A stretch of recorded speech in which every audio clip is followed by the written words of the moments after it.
Hello and welcome to our dose of Friday conversations.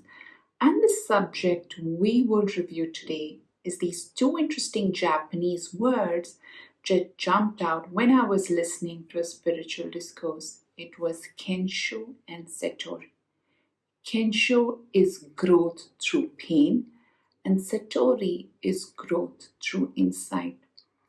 And I took a pause to understand how different are these and how did they drive growth in my own journey. Kensho, and I think back, there was a period when I was so ill, and the only thing that I did was to visit doctors, and this was in 2010. And the condition was diagnosed as endometriosis cyst. My periods were painful. I would crawl out of bed.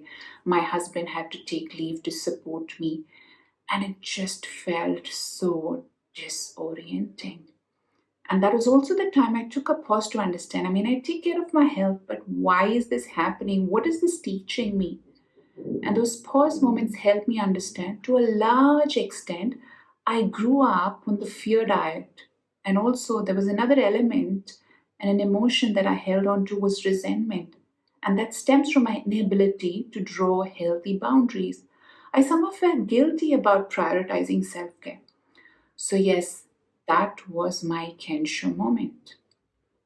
And then I went through the motions of life, integrating reflection points in everyday actions. And in 2019 Jan, I had my Satori moment. It was my birthday, and my friend's husband calls me and he says, Kaushi, your friend is really ill. She may not survive. And if you'd like to be around her during her last breath, maybe you want to do that. That was my Satori moment. We all live lives like death can happen to somebody else, not to me.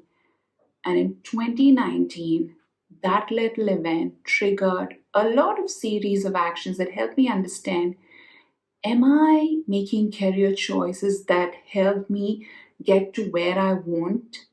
Is this driving the future self? So, what am I getting to? You could be in your moments of pain and try and understand what is this teaching you. And when you make reflections a part of your daily affair, there's a good chance you will also end up reaching your Satori moment. I hope you always recognize that life need not be hard, life need not be difficult. You can introduce Satori moments in your life. So, on that meaningful note, have a fantastic Friday.